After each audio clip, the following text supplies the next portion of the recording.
We're good? Okay. Kia ora koutou, everyone.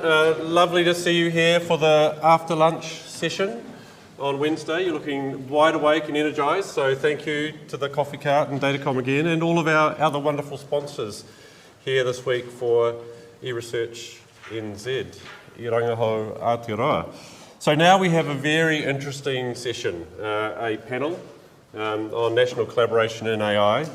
And I'll just briefly introduce the panel, and we're joined here by people involved in the Artificial Intelligence Research Platform Phase 1, the successful biddies to Phase 1. And we'll talk a little bit more about that program as we enter into the panel. Before we do that, the panel members today, Stephen McDonnell, and you can't see Stephen at the moment because he's an apology. He's busy in a full week workshop down in Wellington working on a national research AI platform bid. So unfortunately Stephen couldn't join us today. He sends his apologies, but he's co-director of the Centre for Data Science and Artificial Intelligence at Victoria University. We have online here, beaming in from the Waikato, Albert Buffet. Wonderful to see you, Albert. And he is the director of the Artificial Intelligence Institute at Waikato.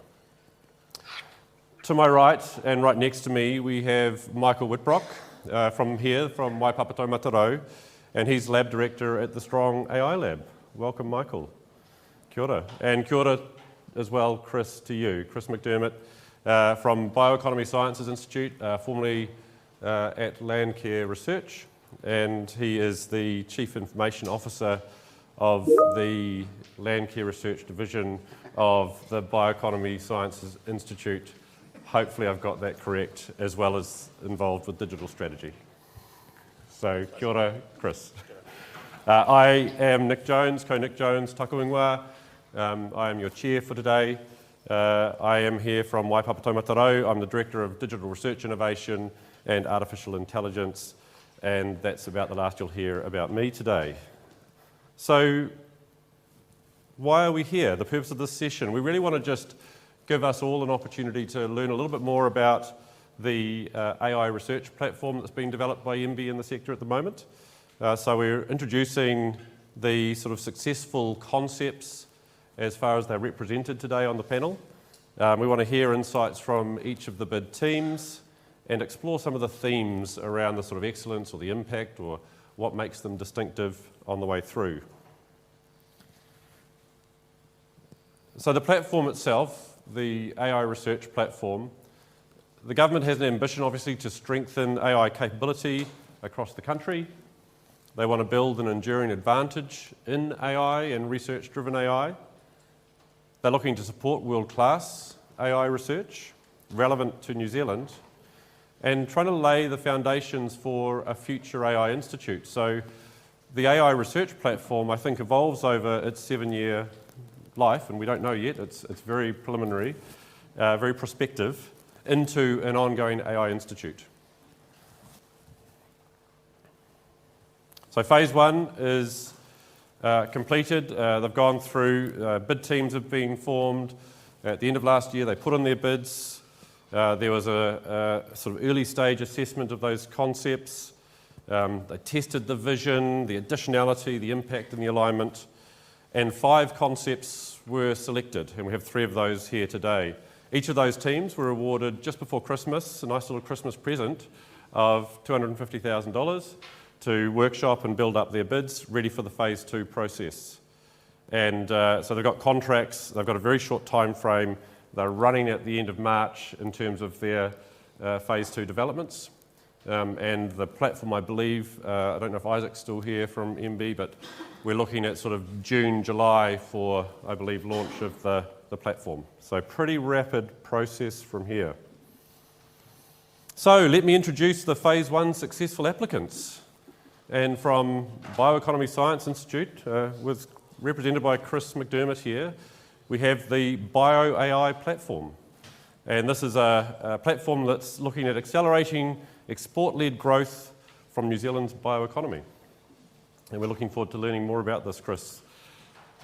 We then have the Earth Sciences New Zealand bid working with Victoria, and again Stephen McDonnell sends his apologies.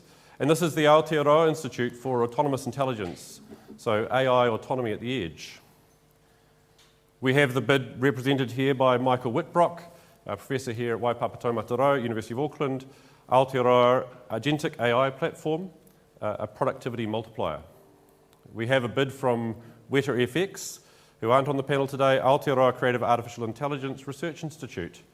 And then our bid represented by Albert, University of Waikato with University of Canterbury. And this is a merge, Albert, of two bids. And so I tried to sort of channel the best of what you're both positioning around, and it's the physical AI, building global leadership in outdoor edge intelligence. And you can learn more about the bids on the MB website. It's pretty easy to find. I don't expect you to copy that link down. So as much as I can discern, and I'm not involved in any of these bids, so I'm not conflicted in that way, and I really don't have much information. So I'm going to be learning as much as you are today about what these people are all, what these teams are all looking to achieve. But as far as I can discern from the MB website, the BioAI bid is looking at AI for agriculture, aquaculture, forestry, and this is a very terse summary. The autonomous intelligence with Earth Sciences and Vic, edge autonomy for aerospace, marine and satellites and sensing across the environment. The Auckland bid, agentic AI, simulation, safety and alignment across different application areas.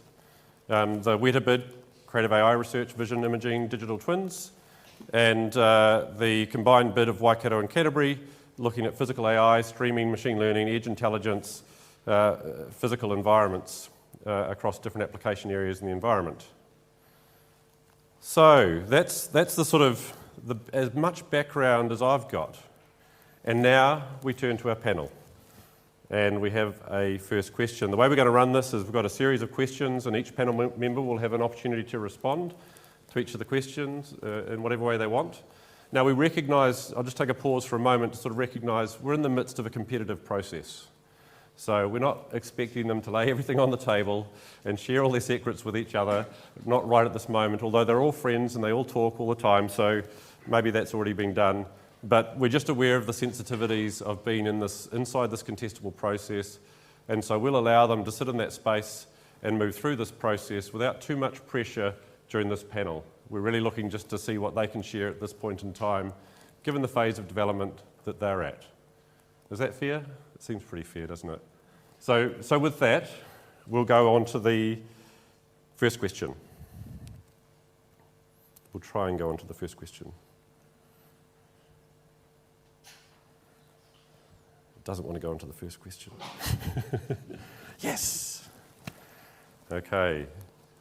So I wonder who we'll start with. Albert, do you want to start?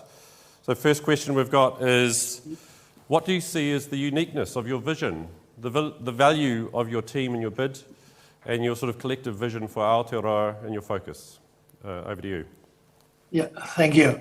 So, yes, as you say, Nick, that, this is the merge of two proposals, right? The Waikato one and the Canterbury one.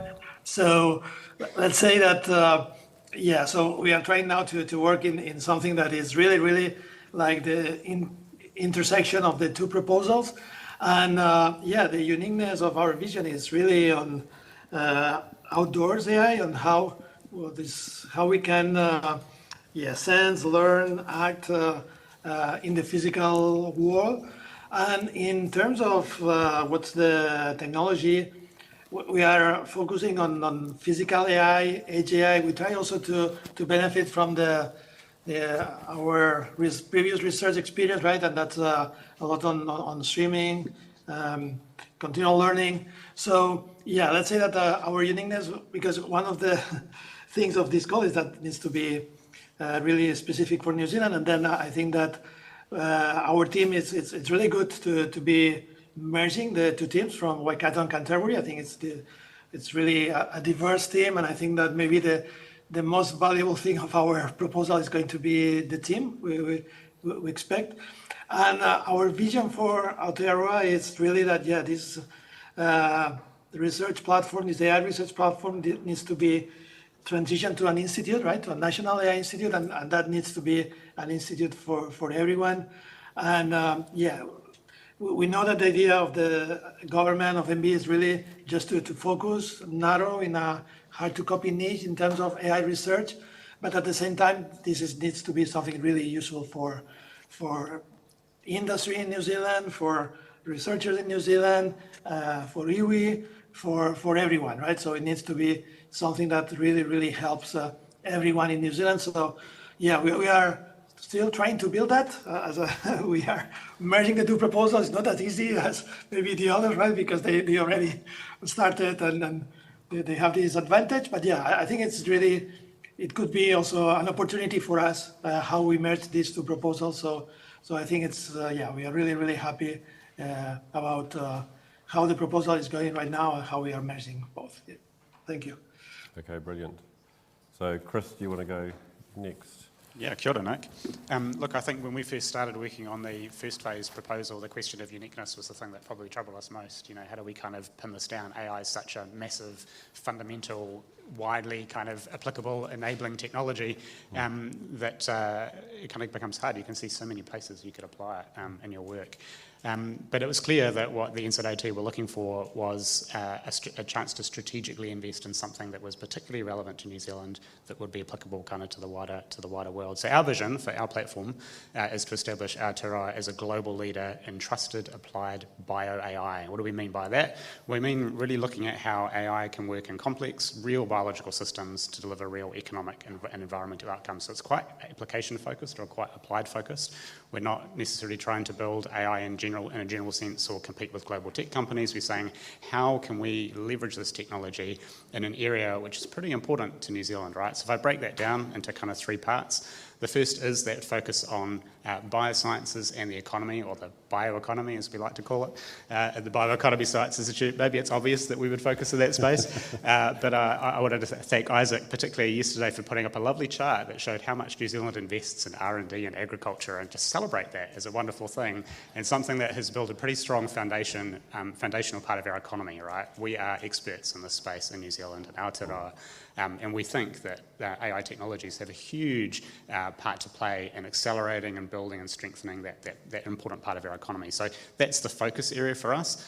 Even saying that that's the focus is probably a bold statement. That's a big area and a big topic, and maybe we'll talk a bit more about that a bit later. The second piece is that it is really about application of AI. So this is about bringing together multidisciplinary teams, right, across sort of deep knowledge in biosciences, frontier AI, frontier AI methods, and that's something where we're going to need to really partner, I think, to be able to fully expand, we'll fully lean into that space. But also questions around data, sovereign data, how we work with Māori and how we derive benefit for Māori from a platform like this, and ultimately how we work with industry and other partners to drive impact out the back of the research. And the last part for us, when we were thinking about why New Zealand, was we see New Zealand as being a kind of prime validation environment for biosciences AI. So we have this unique diversity in terms of biological systems, environment, in terms of society. We have perhaps a richness of data, sometimes a paucity of data too, I appreciate. And we have these kind of tight relationships, I think, within the broader sort of system that sits around that science. So we can put the researcher, we can put the funder, we can put Māori partners, we can put community representation, we can put local government, we can put all these different people in a room and have a conversation about how we take something from idea to reality. And we think that's something that's pretty unique in the world, actually, pretty unique to Aotearoa, and something that could be really powerful when we think about generating impact from AI, which is, I guess, the ultimate goal. Fantastic. Thanks, Chris. Michael? So we're going through a time of fairly rapid and fairly dramatic change, and it's not at all clear that applying artificial intelligence in the context of existing systems is going to produce any sort of sustainable advantage. So we took the view that we want to find an area in AI where New Zealand is a differentially welcoming environment for that kind of research, where there's a reason to do that sort of research in New Zealand. And the area that we have identified is agency. Right? New Zealand is in a fairly unusual situation. You're all in a fairly unusual situation in that you're in a quite small society on a quite large set of islands. Right? This gives us possibilities that other people who are on very small peninsulas, so for example Singapore, similar population, very different situation. So possibilities that other small populations don't have, but our small population does limit us, or has limited us in terms of our economic impact and our economic potential and our research and development potential. So what we have identified is the opportunity to unblock something that has largely blocked New Zealand in the past. Right? And that's the availability of the people on the team who can do something great, something high impact. Right? Many things in New Zealand are not impossible because we don't have the resources or we don't have the ideas. They're often impossible because we don't have the people to carry them out, and we don't have the right people at the right time. And now with agentive AI, there's a very real possibility that we can unblock that. And on top of that, we have surprisingly high research capability in the area of agency. Right? So we have research on long-term learning.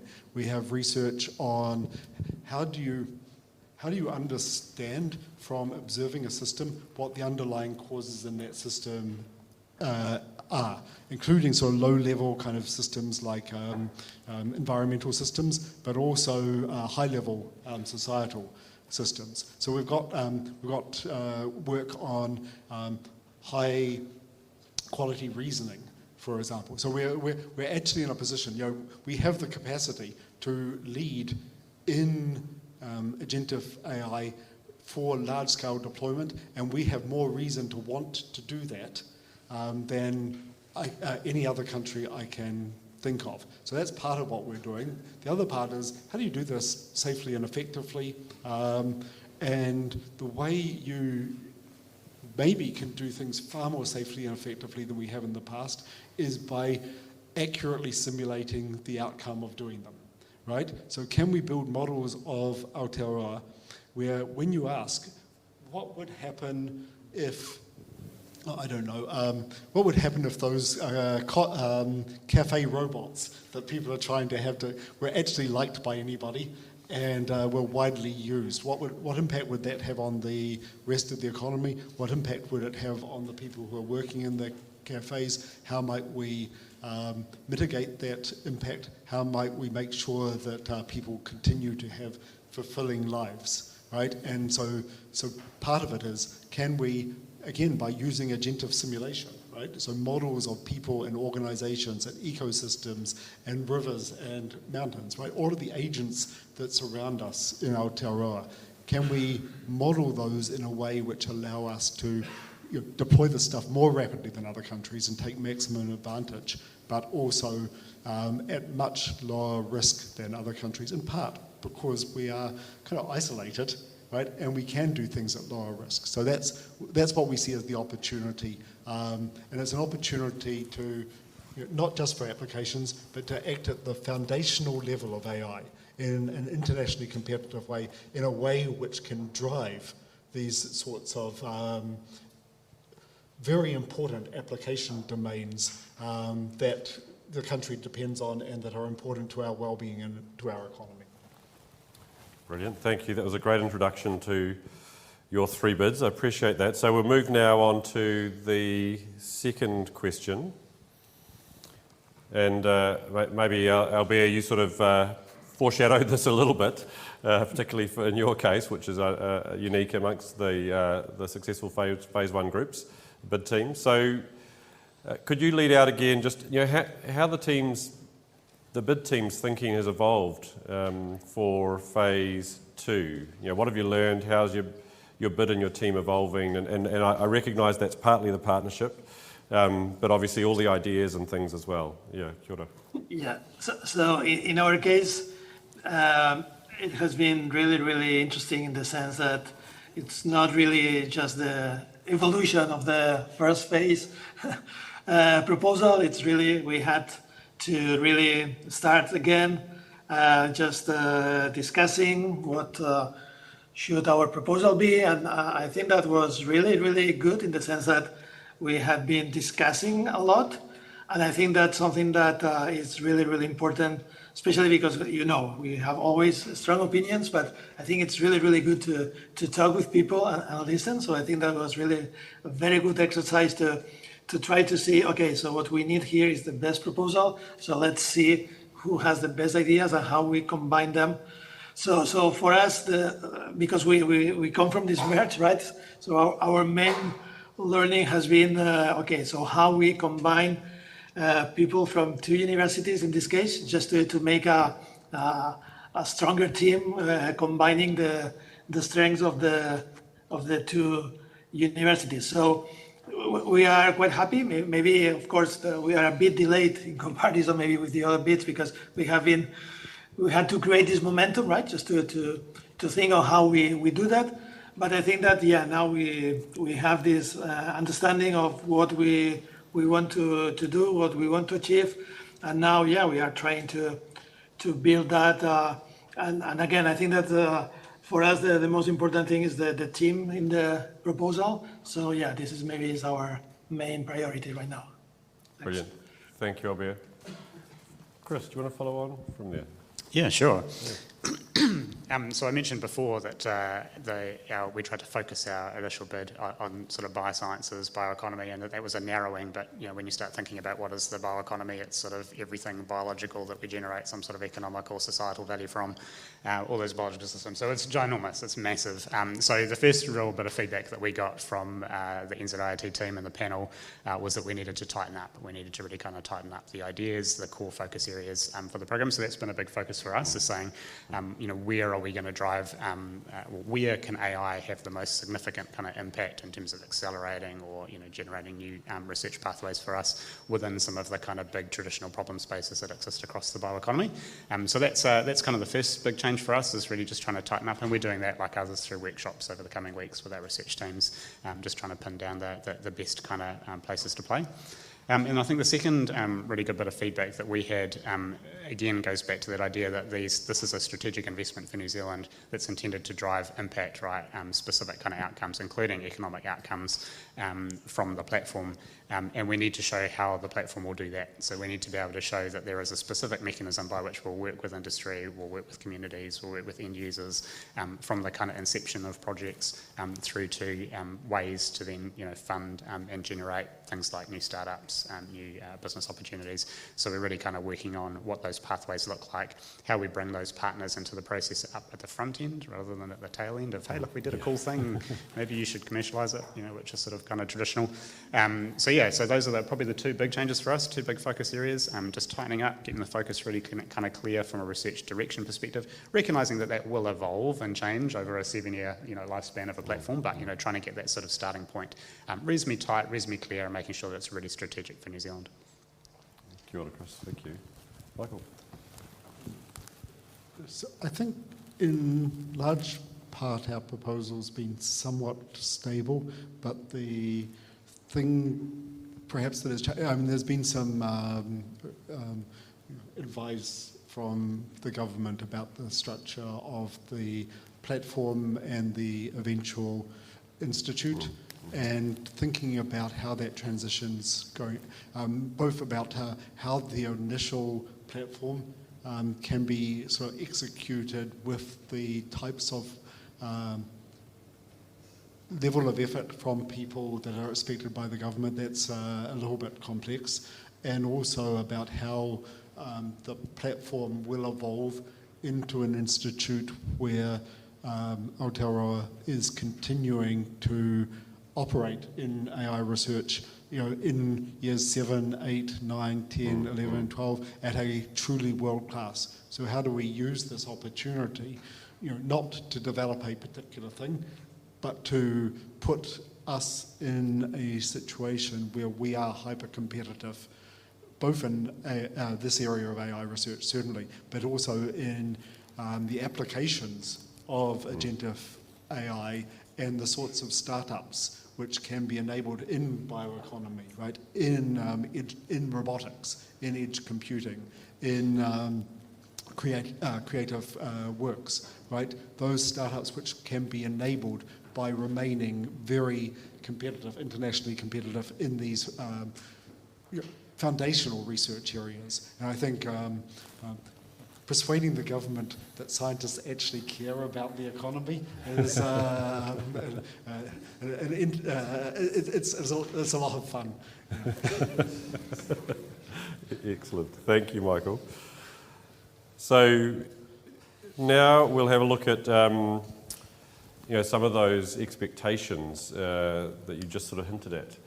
So there are significant expectations of national outcomes placed on this new AI research platform, supporting pathways to translational impact, commercialisation, for it to be a centre of gravity for AI research in Aotearoa, among other expectations. So as a team, where do you see your primary accountabilities lie in terms of the communities and relationships? And can you talk about how your team is thinking about working with these communities? And again, Albert, I'll pass the honour to you. Thank you. So, I think that's really, really a very important point, right? Because it's, I think that what we think is very important is how we create this ecosystem, right? Where we work together, especially academia, industry, and government. I think this is an opportunity where industry and universities and research institutes and PROs and government, we have been talking and discussing a lot. I think that was really, really a good exercise. And I think that independently of the rest, that's something that we are going to have good outcomes in the future, because I think this is the most important thing, is that we really work together and not in silos. And I think that's really, really one of the main benefits of this call for proposals. And I think that this is what we are trying to see, is how we can collaborate and work together. Of course, for us also it's very important to work with Maori, with iwi. So we are trying to see how we can build something that is really, really helping in just starting a small ecosystem that is going to expand in the future, right? And I think, as Michael was saying, it's very important to think not only 7 years, we need to think really, really more on how this is going to be sustainable in the long term. And again, it needs to be a center of gravity for AI research. So it needs to include everyone. It just cannot be something specific and closed. It needs to be something for all the country. Thanks. Kia ora, Albert. Chris? It's a tough one to answer. It almost feels like it needs a whole talk just by itself, a whole session to unpack properly. But maybe I'll try to think of it in terms of three overlapping kind of clusters of audiences or kind of partners, communities that the platform needs to connect with in terms of bio-AI. So the first are those communities who depend on the kind of biosystems that we're talking about. So farmers, foresters, communities, etc., who are kind of working with the land, working with these tools. So there is a kind of implicit idea around impact, around working with end users, and thinking about how do we co-design approaches that kind of fit their needs. So I think in the work we're doing at the moment around partnerships, we're trying to say, well, who can help us with that connection? How do we bring that into the kind of design of research programs at the front end? I think a second audience that we've talked a lot about over the last 2 days are Māori as treaty partners in the context here. So, as we kind of explore these AI tools, there are questions of data sovereignty, there are questions of governance, there's questions of what value does that create for Māori. So again, there's a whole facet of our platform that is how do we do that? How do we navigate that in a partnership sense? And then I think third is thinking more about what this is supposed to do for New Zealand, for Aotearoa as a kind of national, in a national sense, as you say, creating a centre of kind of excellence for AI, a centre of gravity, and helping kind of foster that kind of community. So we are talking about how we build capability through the platform, just simple things. There'll be PhDs, postdoc type models within research programs, and really how the platform will connect up I guess, various different audiences to support that. So yeah, I think it does have to become a national platform, and while it's easy to talk about the kind of application, there is a sort of fundamental kind of engine that needs to sit behind that supports the community engagement. Brilliant, thank you. Michael?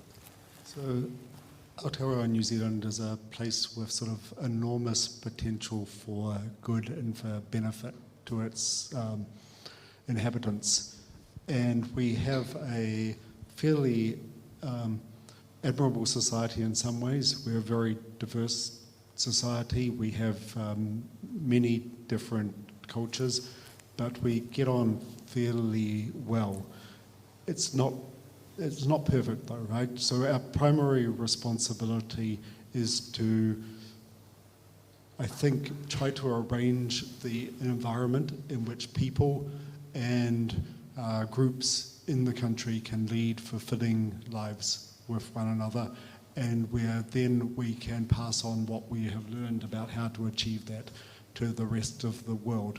Now, how might we do that? I mean, we're not at that point at the moment. I think we need to think about that. So how can we build, for example, AI systems which are maximally sort of helpful in providing people with the means to fulfill their aspirations, right? And do so with minimal imposition. The kind of systems that we've built so far around ourselves, so organizations, they do useful functions, but they are not perfect with respect to not imposing on the people who they interact with. Can we do a far better job of that? Also, although I sort of spoke in kind of laudatory terms about our society, we're only 5 million people. There's absolutely no excuse when some kid in Northland doesn't get a good education, or someone goes hungry, or there's people sleeping on the street because they don't have the care they need or the income they need. So can we use the capability, the societal capability of paying attention to more things, right? Doing things which are impossible at the moment because we don't have the people, right? We don't have someone to look after to make sure, are you okay, mate, right? For every single one of us, right? Our society can achieve that, and I see that as our responsibility, on the terms of all of our cultures and all of our groups, and especially on the terms of Māori, as Māori see this need, right? It's not for us, it's not for me to say what that need is, it's for me to provide mechanisms that people can use for fulfillment. I think that's a very large part of the motivation for thinking that we should make this investment in agentive AI and agentive simulation so that we avoid unintended consequences when we possibly can. Okay, brilliant. Thank you, Michael. It really elevates our aspiration, doesn't it? It's quite wonderful. So let's move on then to that question of ambition. So really the question is, how ambitious should we be and how do we get there? And maybe it's can we be, but I think should we be is the right question. And what factors have the BID team identified that are critical to achieving your desired outcomes and impacts? And so, Albert, over to you. Thank you. So I think that we can be very ambitious. I think that especially for this call, we need to build international AI research, right? And I think that there is the opportunity to, especially right now, there is no need only, it's just that the big countries can do amazing things with a huge amount of resources. We can also use the number 8 while mentality and try to be really, really ambitious. And also we need to remember that in terms of AI, we had really, really great people around the world that has been doing a lot of things, from Shellek at DeepMind. So there has been in the history, in terms of AI, really, really good things happening. So I think that we should be ambitious. Yeah, I think that this is our thing. And then how we can do that? Well, it's really working hard, finding the right opportunity, see what is unique that we can do that maybe others are not interested. And then, just investing on that and trying to become the best on that specific niche. So that's my thoughts. Yeah, thanks. Kia ora. Thank you, Albert. Chris? Yeah, we had a really good chat about this last Thursday, actually, in a workshop with our kind of bid team, and we were finding ourselves at times slipping into the trap of, we're not really big enough, we don't have the investment scale, we don't, it's only $10 million a year, like, let's be real about what we can do here in little old New Zealand. And we sort of took a moment to step out of it and say, well, hang on, the better question is why wouldn't we be able to do it in New Zealand, or why couldn't we do it in New Zealand? And you look at some of the examples that we've seen in other technology spaces, I think Rocket Lab's a pretty good example. Why would New Zealand have a space industry? Come on, just run the numbers. Does it make any sense at all? Not really, and yet we do. So yeah, I think we sort of tried to turn that a bit on its head and say, actually, let's be a bit more aspirational, let's be bold. And I also think yesterday we saw some pretty amazing examples of what can be achieved with relatively modest resources, right? Suzanne's example was amazing. So we think that the art here is to be selectively ambitious. So we need to be really ambitious, but we need to be selective about where we apply it. And that means looking at a small number of kind of key areas where we can do something that perhaps the wider world won't, and having a good play at that, and ideally scaling those to something that is meaningful in a global context. And so that's why, as I said before, we're trying to kind of focus down and say within the kind of biosciences, bioeconomy space, what are the big problems that we have here in New Zealand that are global problems where AI-based science could create a meaningful kind of leapfrog effect, could create a really fundamental step change? And there's probably lots that you can imagine. Our challenge now is to pin it down to some of the most probable ones. So in terms of success for us, I think we've been talking about most of them all the way through this talk. At first is focus, is getting the right things, working on the right, choosing the right flagship problems, the right things to kind of put our $10 million a year into. The second is making sure that we have a clear pathway to execute on those, and that does run all the way from research through to meaningful impact, and so that's going to rely on some significant partnerships and key partnerships. The third is data, and I probably don't need to expand on that too much given the conference that we're at. The fourth is people, and so for us that includes deep AI expertise, but also that being sort of shoulder to shoulder with domain expertise and with fundamentally the end user. And again, probably just the last one, which is sort of restarting the point, is we need to create a pull for impact. So there needs to be a demand for what we're offering through the platform. There needs to be a sense that industry communities that we're working with kind of want this. It needs to be going somewhere. Thank you, Chris. Michael? Well, as Chris said, New Zealand has a history of being ambitious, right? We've been ambitious technologically, jet boats, Rocket Lab. We're trying to make a fusion reactor at the moment, right? Socially ambitious in terms of, adopting social advancements before other people. We can be extremely ambitious, and I think, I'd like us to be. And in a way that allows as many of us to be ambitious as possible in the ways which are most fulfilling for us. So not just, what counts as ambitious for me, but enabling what counts as ambitious for you. And I know the guy at the dairy, right? Or the person running a nail shop, right? What enables them to do the best version of their business? Perhaps to build a scaled business which is like, the largest one in the world in that area. So can we do that? Can we be ambitious in that way? I think we can. With respect, people often think, there are these barriers which mean that we can't be ambitious, like we don't have enough internal capital. That doesn't matter at all, right? If you show that you are the world-class people will want to partner with you on external funding opportunities, right? If we're the best people at agentic AI and agentic AI simulation in the world, or amongst the best people, we will be able to get the sustained funding that's required to grow this institute steadily. if we are the best in the world and we're producing world-class startups because we have a technological advantage, they will get incoming venture capital, right? There's plenty of money in the world, and no one has a good reason not to put that money in New Zealand. We've just got to give them a good reason to put that money in New Zealand. So we can be extremely ambitious in ways which really help us to have a better society ourselves and a more fulfilling society. And my view, you don't have to believe this, but I think we should.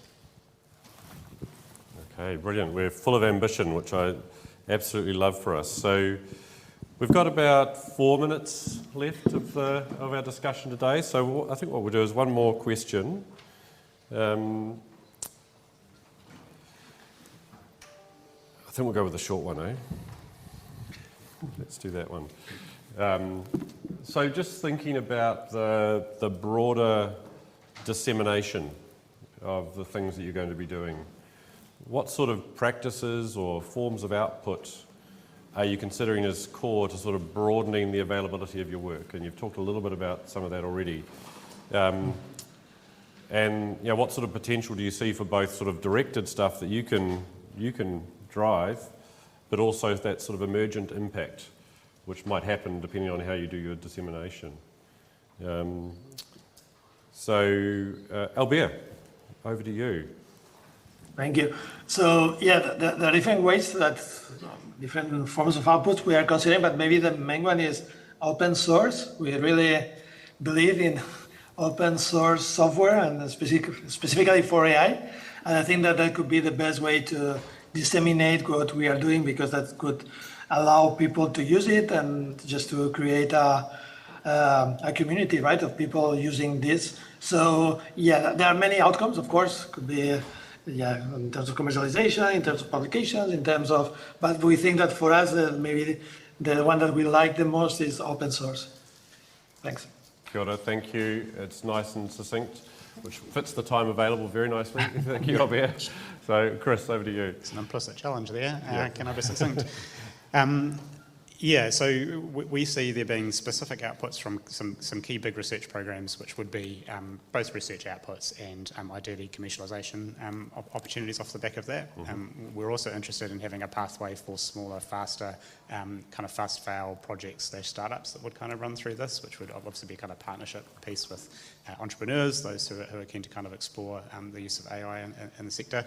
And then I think the other kind of two big key outputs that stand out to me, one is the capability build that will, I think, happen through a platform like this. So I think we will be lifting the capability both in that kind of core AI domain research, but also lifting the capability of non-AI domain researchers who are working with AI technologies in their domains. Finally, our hope is that while I haven't talked a lot about fundamental AI research, we will have a sort of horizontal of fundamental AI research that's enabling the research programs.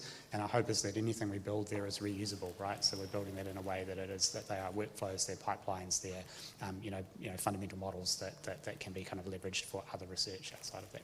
Brilliant. Thank you, Chris. 3 things. One, I completely agree with Albert, not just open source, but open source under non-restrictive licenses. That's super important to getting innovation.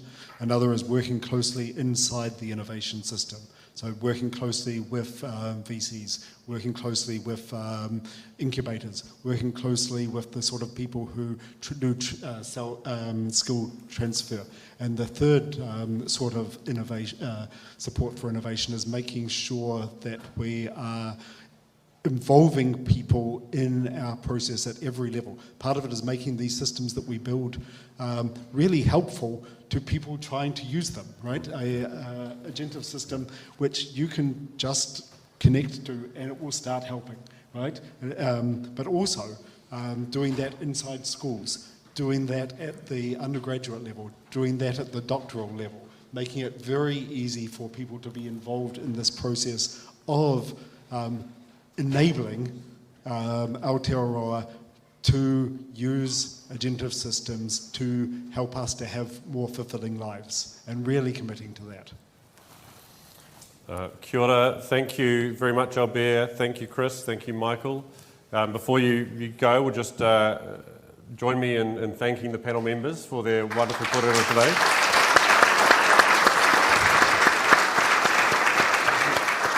And in the theme of the conference, me waiata tātou, tū tera mai. So, tū tera mai ngā iwi, tātou tātou e. Tū tera mai ngā iwi, tātou tātou e. Whai a te maramatanga, me te aroha e ngā iwi, ki a tapatahi, ki a kotahira, tātou tātou e. Tātou tātou e. Hioahi. Kia ora tātou.